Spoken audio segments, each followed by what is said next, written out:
We few, we happy few, we band of brothers. Well, hello, and welcome back to another We Happy Few 506 podcast, The Nearly Men, and Doug is nearly here.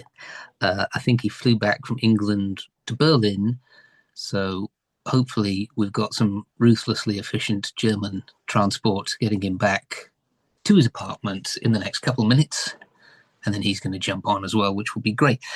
Okay, so we have got a really interesting and cool guest on who I'm going to introduce in a second, and I'm going to make a prediction that there's going to be less cursing on this one than there was on the one midweek, which, if we redacted it, was probably about 30 seconds long in total.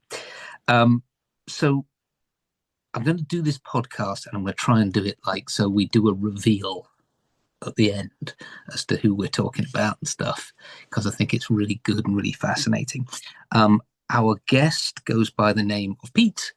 I'll give him his full nomenclature, which is Preston Niland. How you doing, Preston? I'm doing well, Matthew. Thank you for having me on this. So it's an absolute pleasure, especially everyone's going to think that once we get into the weeds of why we're on and what we're talking about. Are you in Buffalo?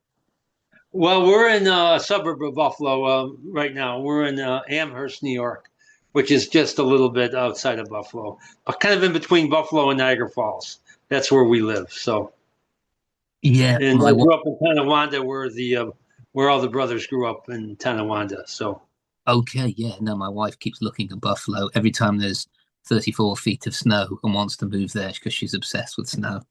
So, well, we tell her. When we come here in around February 8th, and she'll get plenty of it. So, you noted. I'll make a note of it. All right. So, I'm going to sort of do an intro while you're here, and you can interrupt and fill in the blanks if I get it wrong. Okay. So, we are talking about the Niland family, and particularly the Niland brothers. What relation are you to which brother? Well, there were four brothers. Edward was my father. Okay. Uncle Bobby, Uncle Preston, and Uncle Fritz were his brothers, my uncles. Okay. And so we're going to go on the assumption that probably everybody who's listening to this already knows this story, but I'm going to sort of mansplain it to myself as well. So these four brothers all served during the war. They were all deployed in different. Yes, they were World War II, all deployed. My father was with the Army Air Force on a B-25. Uncle Preston was with the 4th Division. Uncle Bobby was with the 82nd Airborne, and Uncle Fritz was with the 101st. All three of the brothers, not my father, but the three others, had jumped in or had participated in the invasion of Normandy. Wow, that's incredible. We also had a cousin. The cousin was with the 101st Glider Division, Tom Niland, who was part of the Normandy invasion also. Okay. So there were 4 Nilands in Normandy. Right. They all grew up in and around the sort of Buffalo area. Did they all? What was the age difference? Did sort of one or two go and then the younger brothers hanker after it? Were they quite close in age? My father was 31. The youngest was Fritz. I think he was 21. And there was two girls in the family, Aunt Clary and Aunt Maggie. My father was the oldest, and he was the last to actually go in. So. Oh wow, that's incredible. And where were all the boys deployed in the Western Theatre, or were they out east as well? My father was the only one in the Pacific Theater. Was shot down over Burma 2 weeks before D-Day. Ended up in a Japanese prison camp for 2 weeks short of a year. No communication. They thought he was dead.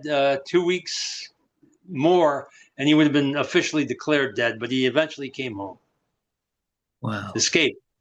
He escaped? Well, sort of escaped. He escaped. They let him go.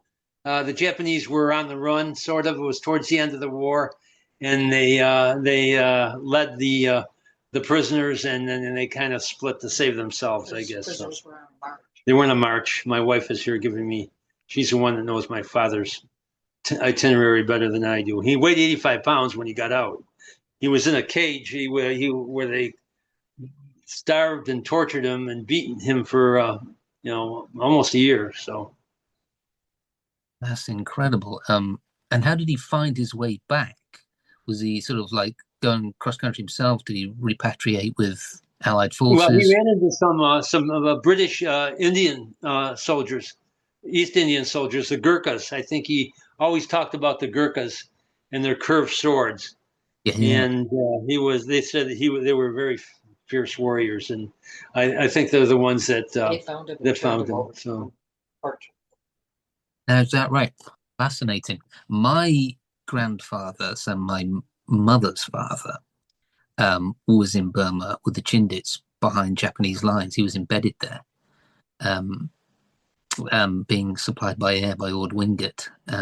So there's a very good chance they might have at least crossed paths at one point. Oh, maybe, huh? Yeah. That was a very remote looking place, Burma, to me. So yeah, he was a medic as well. So incredible. Oh boy. So I guess, I mean, you can interject and put in as much about your father, who at 31, that's kind of old at that time to be fighting, isn't it? Yeah, well, you would think so, but I didn't know. It was World War II, so I think they needed all hands aboard. So he I don't know if he got drafted. I don't remember if he got drafted or not, but he was a tail gunner and radio operator on the B-25 that got shot down. So right. Did you? What was that? What was that? Sorry. my wife said he did. He set the Mayday signal, the last one out of the plane. Everybody in the crew survived. They all survived. So Did they ever talk about the crash? he didn't talk much about it.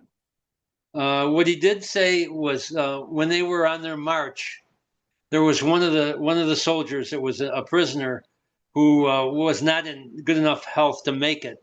Gave my dad his socks, so he could do it. So So weird that you say that, because my mother's father, who was also in Burma, was obsessed about the socks as well. They were absolutely obsessed with socks and keeping, because your feet just rotted off otherwise. yeah, I wonder why. But he was too. I think he was too. Really. Yeah. So Absolutely. And a pair around your neck all the time that were drying out, keeping on one wash, one dried, and like swap all the time and everything. Yeah, I think he was obsessed with socks till the day he died, to be honest with you. Can we? Can I see your wife? Is that all right? Yeah, you want to see her? Yeah. Hello. She does not like to be seen on this stuff, but that's Jan. Hi. Matthew. Jan. Nice to meet you, Matthew. Yes. Feel free to sit in at any time. I'm going to talk a bit. I'm going to have her sit next to me, Matthew. Okay, so maybe you can see us both. I don't know. I can hear this sort of like, it sounds like someone feeding you your lines off camera. So well, a little bit, yeah. I'm getting old and I don't remember everything, so I need the help. I know exactly how you feel. So, Jenny, are you also the curator of Uncle Fritz's history as well? Do we know? Can we talk a bit about Uncle Fritz? Because obviously I'm leading somewhere with this. Uncle Fritz, I can talk a little bit about Uncle Fritz, but his daughter, Kate, my cousin, who lives in Alaska, would be the person you would really want to talk to about Fritz. I just know the basics. The story of him when the 101st jumped into Normandy, they were scattered all over the place. Yeah.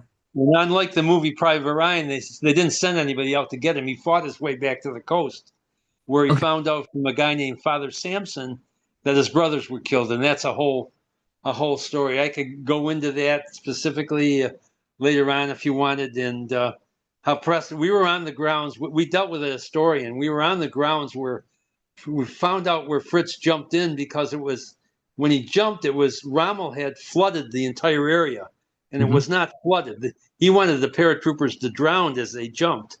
Yeah. But it was dried up, and they couldn't figure out exactly where Fritz was, and he finally did by talking to the farmer who was his land actually that they jumped on. So Right. Okay. Because obviously I want to sort of get on to the sort of like folklore and everything around Fritz. And I was going to do a longer reveal, I guess, but for reasons, and I'm not quite sure whether or not it's how his story was chronicled, or just kind of like fate, or whether or not did his story get into any sort of like books or newspapers. Because, I mean, if we just cut to the chase, and then we can talk about all the other stuff around Fritz as well. Fritz, your uncle, his story is the basis of Matt Damon's character in Saving Private Ryan. Yes. Well, that's pretty amazing.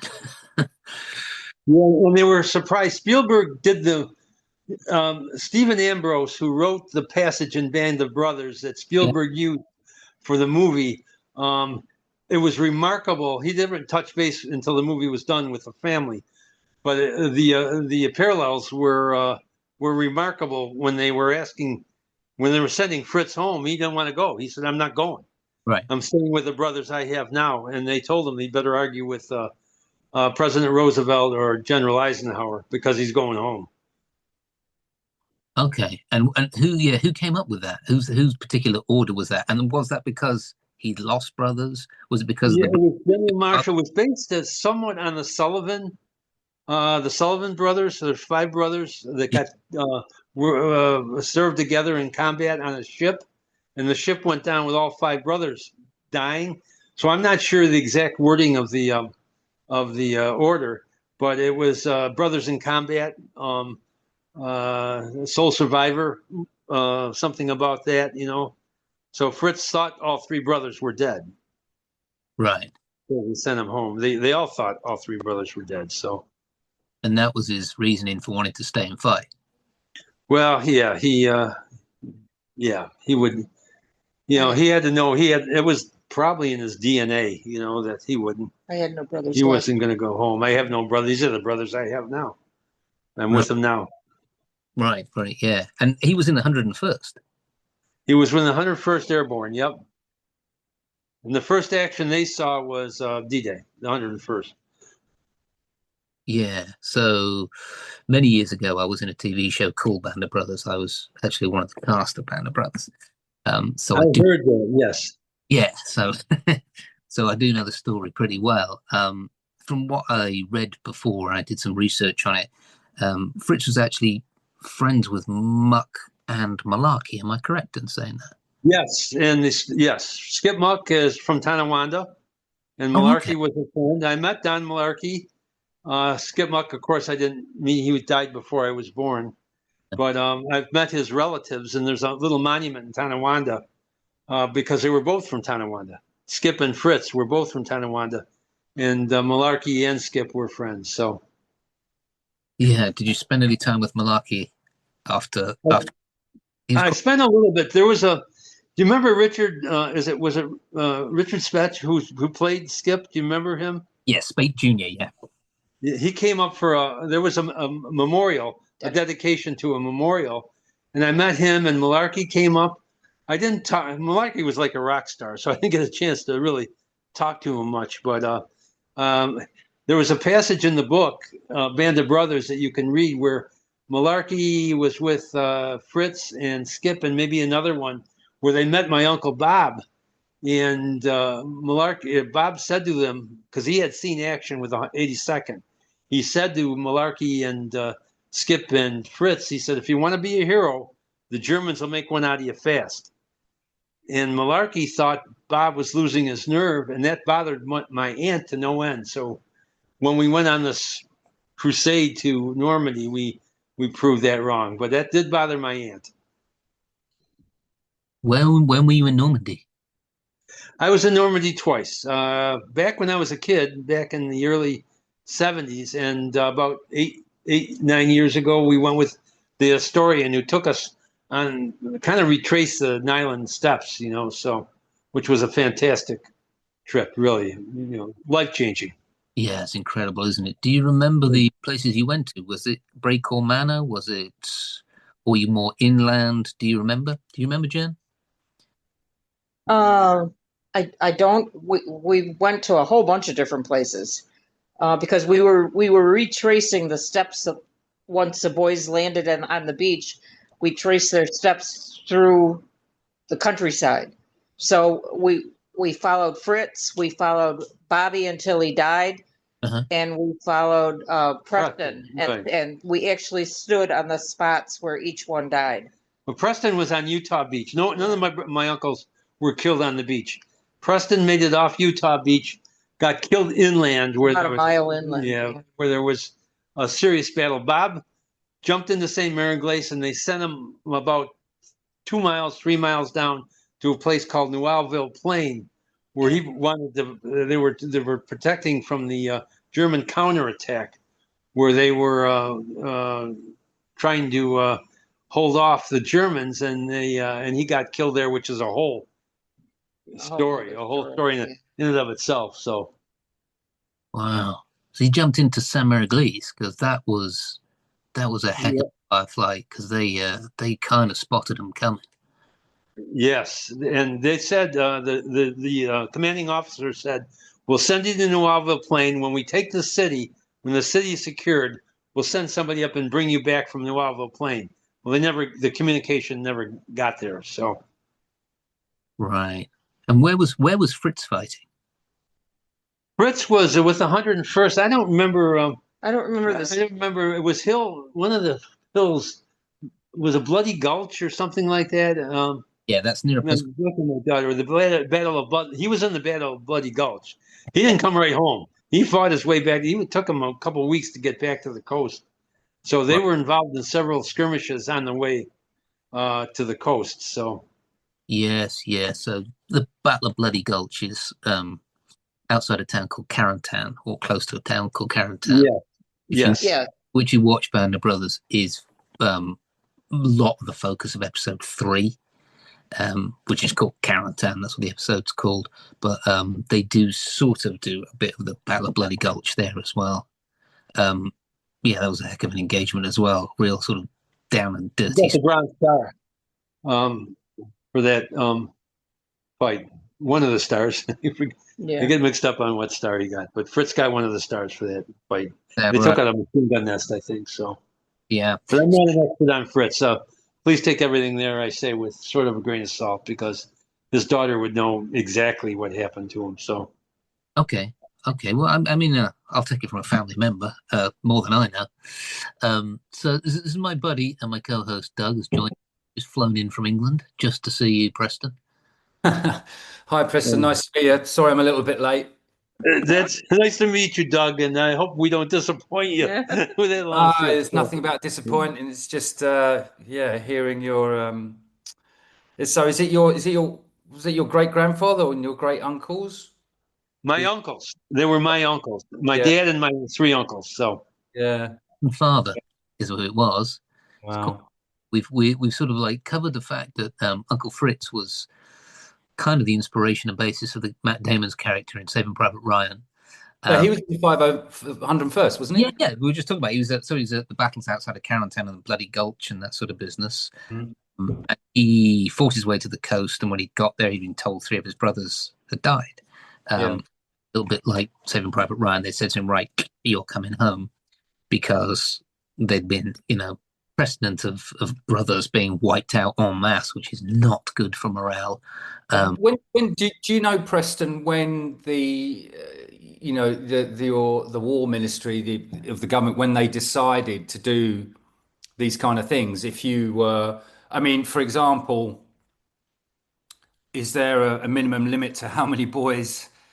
Was it like if there were 3 brothers and 2 died, would that guy get to go home as well? Or I don't know the wording of the law. I would think I don't know if there's a limit. It's a sole survivor more than brothers, I think. Yeah, It's a sole survivor member of the family. I think that might be the way it's worded, but I am not sure. yeah, because it's an incredible story, and interestingly, because my grandfather was obviously in the German army, and I don't know if it was Goering or Goebbels. I'm not entirely up on my history on that, but they had a similar kind of thing where if your father died in the Great War, First World War, and it wasn't that you would be coming home, but that you would not, and you were the only surviving son, you would not be sent to the Russian front. And so he was on the Russian front. He was a conscripted soldier. He was already in his mid 40s anyway. He was never, it wasn't in the first wave of anything. I don't know what sort of Okay. it was, but he was actually on the Russian front for sort of an indeterminate amount of time. I think a few weeks before his commanding officer said, you're not meant to be here. So he ended up being redeployed to somewhere in Turkey where he got POW'd in a few weeks, I think. But there were certain things like this on both sides, and it's quite an interesting thing. So was there, obviously it's referred to and films been made out of it, and it's a hugely incredible story. But was it a story at the time? Was there things about it in the newspaper at the time? Well, there was a bunch of Niland. There was two Niland families in Tonawanda. Right. They were pretty well-known families. They were athletes and popular kids and stuff.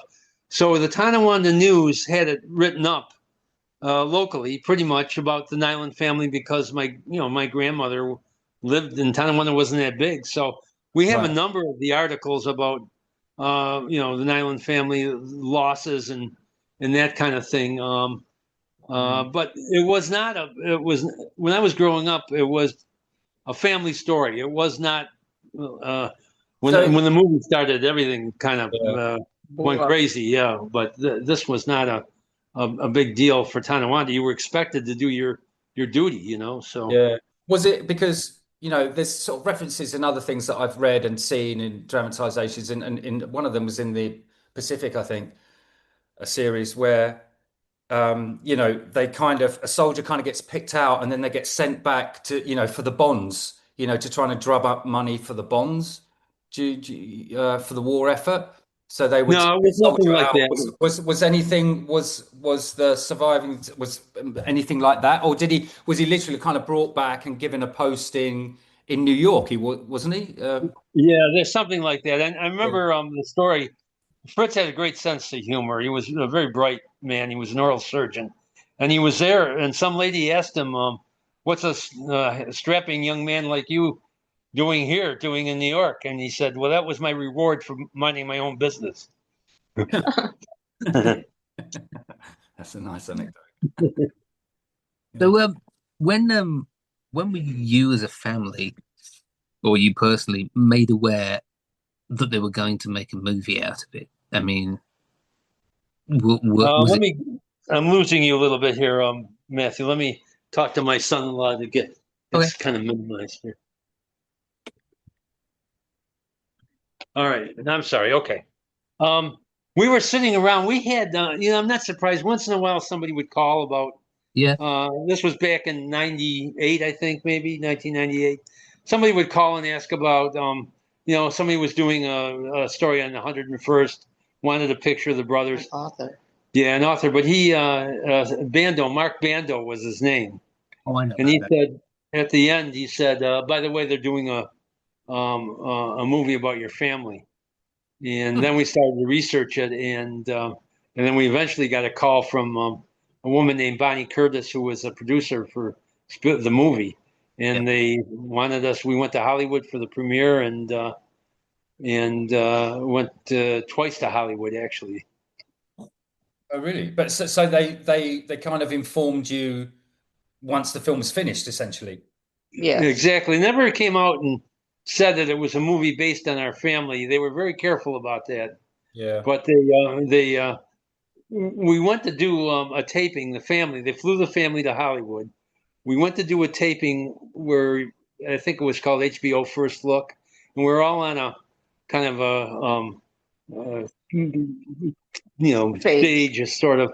And they said Spielberg walked in. They said he'll spend 5 minutes with you, thanking you for coming, and he spent 2 hours. And he said at the end, he said, "Show my private office and fly them all back for the premiere." Wow. That's cool. That's Yeah. And how does it feel to have one of one of the greatest World War II movies ever made by arguably the best director of his generation, sort of depicting your family history. It must make you feel very proud still. Well, it felt proud till you kind of realized how sad the story was. Yeah. We were, yeah, you get caught up in all the hype, and there, believe me, there was calls from all over the world, from media and stuff. And you would Right. get caught up in it. I Mm. never knew my two uncles who died, but then you would think it's a pretty sad story, really, and it was my family, Yeah. and Yeah, I mean, that is a it huge loss. affected everybody. Yeah, huge loss. If you imagine what we now further two generations down, that whole, they never had kids, their kids never had kids, you know what I mean? That's a huge part. Yeah, It's yeah, devastating. Kind of brings home this, just the devastation of war. I mean, there's wars going on. Like, where I live now is about 450, 500 kilometers from the Ukrainian border. Oh no. oh boy, yeah, okay. It's just, you know, it's just a horrible thing. It's just a frightening prospect. And That, everybody was in this war. yeah, Everybody had A relative. a piece or a relative or somebody that was yeah, in this war. So it yeah, was a big deal, We have really. letters from yeah, strangers. We have letters from strangers. My reminds me that they were saying to my grandmother, "We heard about your boys. We're very sorry about your boys. By the way, did anybody ever mention anything about my son?" Just a desperation in some of those letters yeah. was crazy. We got somebody from the Smithsonian because I think when we pass away, we're going to donate a lot of this to the Smithsonian Institute, and they're going to take a look at it. So we got Yeah. letters and telegrams and pictures and newspaper articles. So I think it'd be interesting to some people to see the display. So Oh, Yeah. one that definitely that, or somewhere like the Library of Congress where they display it really nicely. yeah, Someone that just curates it beautifully is what you need to do, because then it just becomes all in the public domain. right, It's They such a great signifier of the sacrifice that the American and Canadian soldiers made, because it's 3,000 miles of ocean between the war and you, and it's logical for us to go, and obviously we, the English have to, and everyone in Europe, but for an American at that time, obviously way before commercial air travel, and it's not like today where yeah. it's been around the world or at least seen a bit of it. Most of the people wouldn't have even left their own hometown, and it's just like the sacrifice is just Yep, and they did always get in over there war. first class. We flew in one of the transport Yeah, planes. It we was did. was Yeah. a rattle trap, really. So Oh, what the is it DC-10, Matthew? That is it your was. I forgot what it was. oh B-25. No, the B-25 was my dad's plane. This was a where the paratroopers jumped. Oh. It was a transport plane. like I forgot the number of the plane. So like an old C-47 or something. I think it was a Yeah. C-47. Yeah. that's the We flew military in one of term. those. The historian we work with got us up in one, and I couldn't wait to get down. To be honest with you, so. Yeah, yeah, very loud as well. So, I mean, do you remember? I mean, we can get on a little bit to Band of Brothers as well, which Doug and I were both in. But do you remember you went to the screening? So you went to the premiere of Saving Private Ryan. Do you remember the impact it had on you? Because up until that point, there had been nothing like it. I mean, a few foreign films that nobody had really seen. Films like Come and See were pretty graphic, but there's been nothing made up until Saving Private Ryan that was that sort of gory, graphic, visceral, loud, chaotic. Do you remember the impact it had? I mean, I personally felt, The whole experience was crazy, Matthew. yeah, Just in Hollywood, we met Tom Hanks. We had stories. We met the cast. And we just kind of got caught up, and it didn't really hit me until we got home. And I said, we started to get calls. I said, I better start to know what I'm talking about. I don't want to look like a complete idiot, So we had to sort of research because I didn't know a lot about we never talked about it. I didn't right. know a lot about the family history, so I had to research it as well, So And so for something like, I mean, what did the sort of like the beach landing scenes at the beginning? How did that affect you from watching? Yeah, that. Well, we talked to some of the veterans, and they said it was exactly like that. Right. But you couldn't duplicate the smell. That's the only thing that was missing. You couldn't duplicate the smell. That's One of incredible. the most impactful, isn't it? Opening scenes of any movie, isn't it? When they just It was crazy, wasn't it? Yeah. And So Spielberg I talked saw to it. us about how he wanted the camera to get Yeah. at ground level, like Yeah. that would be more impactful. He told us a lot told us stories and a whole bunch of things. But he was proud of the way it was filmed. Yeah. Well, he had some things right too. There was a guy whose arm got blown off. That really Oh yeah, happened. some of the stuff really Yeah, happened. some Yeah, of the stuff in the opening scene was correct. yeah. He Yeah. got that from the people who were there. So Yeah. That's he's dragging the body, and suddenly the body blows up, and he's just dragging the arm. He's just yeah. Oh. yeah. Some Yeah. things Still, you didn't get, even Yeah. today, if I'm going to watch that movie, I have to be in a particular mood. If I'm Yeah. having a bad day, I can't watch it. It's so violent, that opening sequence. I can never get past it. You know what I mean? I know a lot of people who couldn't watch it. You're right. Yeah. So Yeah. Wow. Yeah. And then sort of, I know you sort of like you said that you're getting sort of like sucked into all that sort of like crazy Hollywood and the press junkets and people calling and everything. But did you take a moment to sort of like,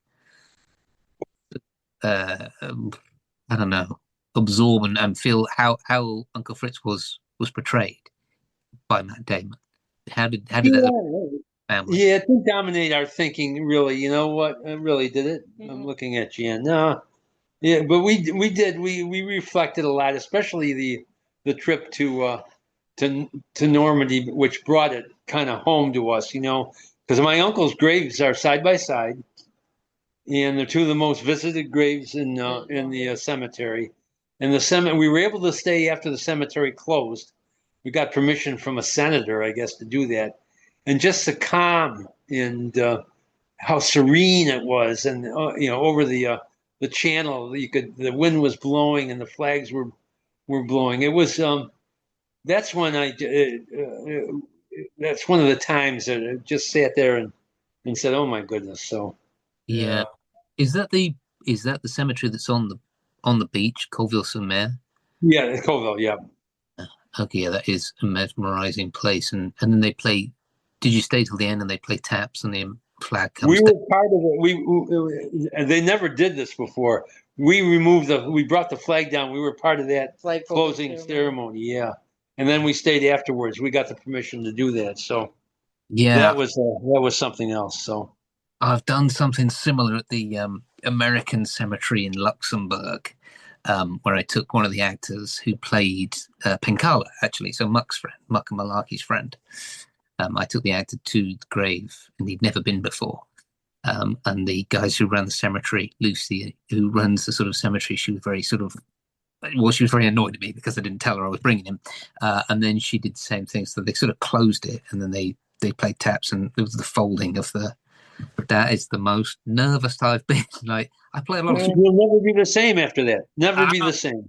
I play a lot of sport. I play cricket. I play rugby. I'm good with I was like my hands and my feet felt like they'd been replaced. I felt like I had my feet on my hands, and I was like, I don't know how to hold this. Please don't drop it. For goodness' sake, please don't drop it. Don't drop the flag.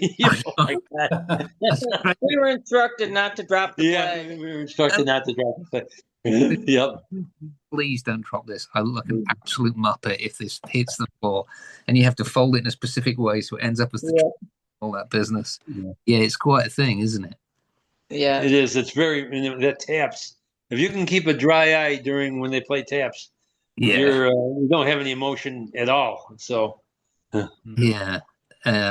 So how long were you in Normandy? So did you get through the whole Normandy experience, and then because like how do you? We did the beach. They're really welcoming of sort of veterans as a whole. So then veteran families. So your family, I imagine, would have been very welcomed as well. Did you get to do any of this? Yeah, we didn't really talk to too many people. Really, we just were. It was kind of a whirlwind, kind of a tour. We were in jeeps. Okay. They filmed us in Normandy. We had the vignettes. They were trying to sell it, maybe to Netflix or Jeep or something. They never sold it, but this company from Los Angeles taped us while we were there, filmed us. So it was kind of like a whirlwind kind of a tour, and we went to all these places. So Yeah, we had a film crew and we had a drone with us. yeah, so, We droned we were the first ones to ever drone the cemetery. Yeah, because they can be a bit serious about that now. I think they put out a signal, and you see drones go over and then just sort of cut out and fall into the sea now. So Yeah. you were you were lucky if you got drone footage. Did you know any of the sort of the behind the scenes stuff with Matt Damon on Save It Private Ryan? Because the whole Matt Damon wasn't there. He wasn't at the premiere. We Tell me did. about Spielberg and the crosses. Oh, Spielberg did tell us the story. If you can bear with me to tell it, because I thought it was spooky almost. Yeah. He was a very intense man. He was so kind of intense, and he was telling us a story that he wanted the camera shot. He wanted to set up a fake cross with Tom Hanks, who was John Miller from Pennsylvania. Captain John Miller. Yeah, so he wanted to pan away from it so that you saw all the crosses, and eventually you saw John Miller's cross. But he tripped over a cross as he was backing up, and it was John Miller, Pennsylvania. There was a real Captain John Miller from Pennsylvania. I guess it turned out to be Tom Miller, but he was from Pennsylvania, but Spielberg said John Miller. You know, and the funny thing is he made up all the names in the movie. And it spooked everybody that was on the Wow. crew, yeah. You heard it here first, folks. Yeah, That's that's great. Brian Law right there. Because I mean, just like the intel that we know, because obviously we did for Band of Brothers, we did a boot camp with the same guys who did the Private Ryan boot camp. So Captain Dye and his cadre trained us the same way they trained the Private Ryan boys. And for Matt Damon, Ryan, who obviously based on your uncle, they deliberately didn't send him to boot camp. They put so he would get special treatment. I think I heard that. Yeah, so that they would be resentful towards him as soon as he turned up. Because he had Captain Dye, who ran the boot camps, hadn't sort of like his alchemy wasn't quite right yet. So by the time ours, it was perfect. But before that, he pretty much nearly killed everybody because he was going, what you should be doing. They were all sleeping outside in bivouacs in the pissing down. Yeah, I think I heard some of that story. And I think there was at one point there was like, we're going to mutiny and just go back to Los Angeles. And Tom Hanks was like, boys, we got to do this. But the whole point was that they didn't invite Matt Damon. So when they get on set, they first see you see these boys who all, by the way, look horrendous because they've been living. Damon's got this like California tan and those big teeth. And, hey, how you doing? Did you meet Matt Damon? Did you meet him at all? No, I haven't met him. No. Yeah. It's not his fault he's good looking and got a tan, but those boys absolutely hated him. Oh yeah, they couldn't have been too happy. You're right. No. but it was a great thing. Like the boot camps are really good for that, for kind of, laying out an important sort of perspective on character perspective without the actual actor having to do anything, essentially, because you just experience. And if you had to go to a boot camp for 2 weeks, and most of those cast already well-known Hollywood stars, they must have been absolutely properly pissed off when Matt, just like you say, walks in with his teeth gleaming from just been in a hotel room eating hamburgers or whatever, just having it easy. I'd love to meet him and tell him that he played my uncle in a movie. I would wonder if he would talk to me. Yeah, he would. I bet you, of course he would. Definitely. It was your uncle, definitely. Wouldn't talk to me or Doug, but he definitely talked to you. Maybe. I'm not a lot of fun to talk to, so you never know. So. Yeah, things like that are incredibly important to actors if it's like somebody that's based on in reality. The other thing with Damon as well, and I don't know whether this is on purpose, but when he first stands up, when he's zeroed that half track, you first see him, he stands up out of the brush, and they found him, he's like bazooka to half track. He's wearing paratrooper trousers, obviously because he's in the 101st, and there are nothing in his pockets. Now, like that, like the worst, like it's I think it's the deliberate continuity error just to annoy the boys, because they would have known he would have had his pockets full as well. So I didn't know that. but that moment, he's a bit like an actor as well. He's got I didn't even spot that. Is that a well-known thing? Is that a well-known? Freddie Joe Farnsworth pointed it out to me. He was one of the guys that trained us. He was like, when he stands up, he's got nothing in his pockets. He's filled everything, grenades, because paratroopers don't have backpacks, obviously, because you got your chute on your back. So they stuff their pockets. If you ever see pictures of World War II paratroopers, every pocket is just shoved with ammunition and grenades and anything they can stuff in there. They had so much equipment. That's why Rommel flooded it. A lot of them drowned in that. Mm-hmm. In the flooding of the farm field landing zone, yeah. I did the silly thing that just because ammunition boxes. The thing I really hate in movies is when you see that there's nothing in it. When an actor's running across and you can see the ammunition box moving, it's empty. But whenever I did a scene, because I was playing an A gunner, an assistant machine gunner, I would carry 2 belts of ammo around my neck. I had one like a real belt under my tunic because you would have that, and then carrying one as well, all full. I did that for months, and I kind of regret doing it. Why didn't I just fake it like everybody else? But it's a great thing to film. It's just wow. Tell you a funny story as well. Talking about, because I'm sure you'll appreciate this, like actors playing people on screen and this kind of stuff. Is we did on Band of Brothers, we did like a river crossing scene. Okay, so it was in episode 5, which actually Tom Hanks directed, which is why it's relevant. And in the scene, we're supposed to get on these boats. It's actually cut down a lot in the episode, but we get in these boats and we row across this river in the middle of the night, and we rescue a bunch of the British paratroopers who had escaped Arnhem, and bring them back again. Well, because we're actors, even though it was like this much water, it was like a fake river or something that they made, because our actors didn't trust us that we wouldn't just fall into the water, which is probably wise, actually. So underneath all our gear, we had these like Mae West life vests underneath all our stuff, and it was a night shoot. So you go a bit balmy doing night shoots. It's like doing night work, and it was like day 8 of night shoots. You just start to go a bit nuts. And we finish at about, I don't know, 4:30 in the morning, something like that. And I've got my Mae West thing on underneath my shirt. And one of the actors just walked up and pulled the little chute. It was Nick Aaron, by the way. And I was walking along looking like Herman Munster. And everyone's just staring at me around on the set. And then everybody just started pulling everybody else's. So costume and nobody can get out of the costumes. We're all looking at one another like, please help us. I'm stuck in this thing. I don't know. Oh, I don't know whether there was stuff like that on Private Ryan. I'm assuming there was. Who's the first of your uncles to sign up? Would it have been was one of the? It was either Bobby or Preston. I think Bobby and Preston went in together. Then Fritz, and then Fritz was the youngest, and then my dad. Right. Who was one of them a pilot, or at least operating in a bomber? Well, my father was the only one that was a tail gunner radio operator. A tail gunner. Yeah, I think they did both jobs. So. My God, that must have been a scary job. Have you got any of? Did he write diaries or anything? Did he what a tail gunner? That sounds pretty terrifying, no? Yeah, I know he didn't tell many stories. Really, he just. I know how poorly he was treated, and I know he was affected by this war. So, he did tell me that he got sick on coconuts.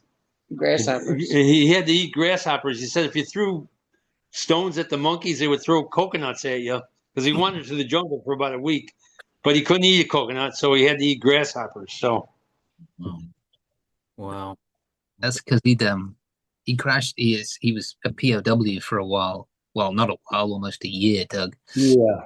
Then I have the with the letter that from my dad that they wrote to my grandmother. Oh. Yeah, the story goes, they used to deliver news by telegram. They didn't have a bicycle rider right up like in the movies. And where they lived in Elmwood Park was at the end of a big circle. And they used to deliver. My grandmother must have got 4 or 5 telegrams, and eventually the bike rider said, "Don't send me back to that house. I don't want to go back to that house. Don't send me back." So, First they'd send a telegram they were missing in action, and then she started getting telegrams that they had died, and Oh she God. got quite a number of telegrams. yeah, I don't even know. But we have the telegram that you can't read it anymore, but I have the wording that was sent about my dad missing in action. And it was from the adjutant general, and they'll give her more information There was as it becomes there available. was no chaplain in a car with an officer No, coming to the house. It was a guy on a bicycle. Western Union guy. Yeah. Really? That's Yeah. so that was an inaccuracy in the film because there was a priest or Yes. something, and then in an army car, I seem to remember. Yeah. And The whole Iowa thing was exaggerated. So it Yeah. wasn't Yeah. good. Oh, yeah. Yeah. Spielberg got all of his information from Stephen Ambrose, and Ambrose had it wrong. So Yeah. Wow. I think sometimes Ambrose didn't let the truth get in the way of a good story. Yeah. Yeah. He was pretty arrogant. I know. Do you know what? Here's a funny story, and I'm going to get in trouble because I'm going to leave this in the podcast and I'm not going to edit it out. So when we did the premiere for Band of Brothers, we did a whole week in Paris, which Doug won't remember because Doug was at the bar for an entire week, but I remember some of it. So they put us up in Paris, and it was just chaos. It was like the cast and all the vets and their families just at the bar for an entire week. And then for the final night, they did a dinner at Roland Garros, which is where they play the French Open tennis. And there were some VIPs that came to that, and one of them was Stephen Ambrose. He had gotten drunk, I think. He was definitely tipsy, and we were all sort of talking, and there was a singer, he kept jumping up on stage and grabbing a microphone and just saying stuff that was like, I don't know, it was just kind of weirdly inappropriate. He was not creepily inappropriate, but just that, I don't know, he was being, like you say, arrogant. And I don't know what came over me, but I picked up a bread roll and threw it and bounced it off the side of his head. I wish I was there for that. Yeah. It was a crazy week. I literally, I don't remember. I remember 2 moments of an entire week. I think I was blackout drunk for like 4 days and 23 hours. I think I came to in the cinema when Tom was speaking. You didn't have any of that crappy ass Calvados, did you? Yeah, I think I did. Too many of those. That was horrible. Funny, Calvados, Preston. This is what happens when you go to any sort of French farm or ferme in and around Normandy, or anybody who's got the sort of own little museum or something that they're curating. It's all brilliant, and then you're well treated. And at the end, the guy will come out and he'll be like, "Okay, this is very special, so we will celebrate together. So this is the family Calvados. It is a family recipe. It is the best in the whole of Normandy. There is nothing like it. We will give everybody. We will thank you to the Americans who came and rescued us." And you're all like, "Yeah, that's awesome." They get the glasses out and they pour out this something that looks like axle grease, and then they're just like, "Okay, everybody, cheers!" And you and That's exactly what happened. I think it's a practical joke. I think they're just. I don't think it's apple cider at all, or apple. Yeah, it's made from apples, but it certainly didn't taste like terrible. Yeah. And they've got a whole thing about how amazing it is. And like sometimes you drink it and you just go blind in one eye, or you get Bell's palsy or something really weird because it's just attacking your brain. Yeah, it's disgusting stuff. So I guess I'll round out with you guys, actually, as a duo. Thank you so much for coming on as well, Jen. By just saying, just in your sort of day-to-day life, or how do you sort of curate the family history, or do you feel like it's kind of been done, or people are doing it for you with private right? Well, there's still interest in it, obviously. I do talks on it now. Oh, you do? Okay. Yeah, I had my grandfather served in the Spanish-American War. I've got a picture of him with Theodore Roosevelt. Yeah. And I had family in World War I. So it's still with us. People request it. I think And we're still getting French yeah. documentary. There's a film crew documentary crew from Paris that I think are coming over to interview us. I think they're doing it something about Americans who fought in France on D-Day and died and stuff. So they were interested in the story. They're coming over, and every once in a while, I do some local talks, and the TV will dust me off every D-Day or two, So, and I'll talk a little bit about the family. So it's still relevant, and it's. I have like I said, I had to research it. We have a room in the house that's a lot of our stuff is put up and stuff like that, Yeah, it's right? dedicated to the boys. Yeah, dedicated to the boys. So. Oh, lovely. Oh, that's lovely. And the idea, just to round out completely, the idea or the hope is to then pass it on to the Smithsonian. Yes. Yeah, my daughter and my son-in-law, they have very little time, and I think we'd be better served to make it known like that. I think if the things with the Smithsonian guy go okay, I think I can bequeath it to them. If not, I'll look for another alternative. There's other museums, so. Yeah. Wow. Fantastic. Well, thank you very much for coming on, guys. It's been really good, and thanks for your time.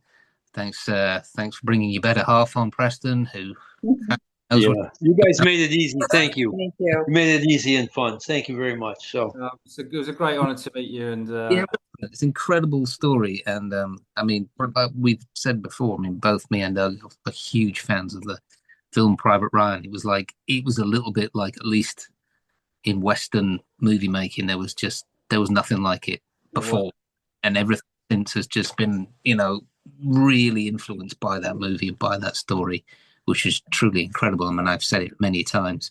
I watched that film aged whatever I was, 23, 24, and I felt sick about 3 days afterwards, just physically sick, like nauseous, just the horrendousness that I'd kind of witnessed. I just, like, before that, you read stuff in books, you have boring ass history lessons where you're looking out the window because they're talking about generals and all sorts of guff that and then when you see boots on the ground chaos and what boys actually went through, it just changes you. Yeah, it really does. Well, if you're ever in Tonawanda, Doug and Leighton and Matthew, look us up. The chicken wings are on us, right? Yeah, really. Yeah, we'd love that. Absolutely love that. Thank you so much, guys. Thanks for coming on. We wish you well. Take care. All right. Bye. Bye.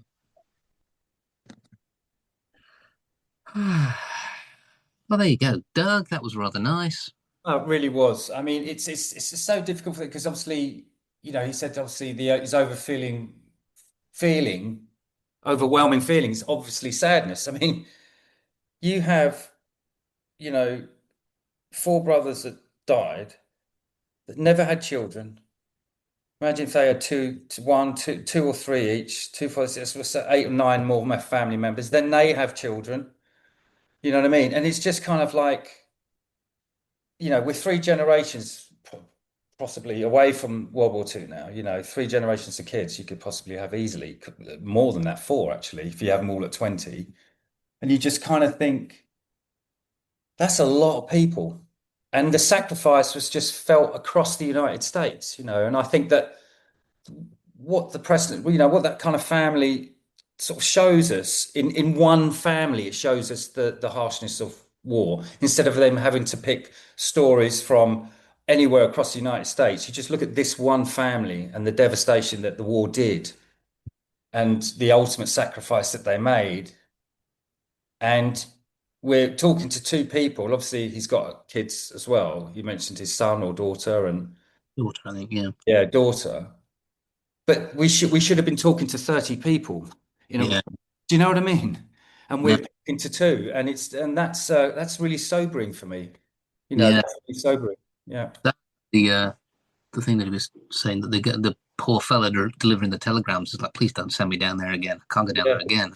I've got mother that lost another one. Yeah, crazy.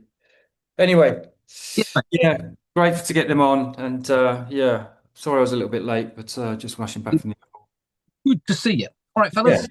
we'll catch you again. Thanks for listening. Thanks to everybody for backing us up and all the Patreons for all the Patreon stuff that you do. We really appreciate it. And we will see you again next week.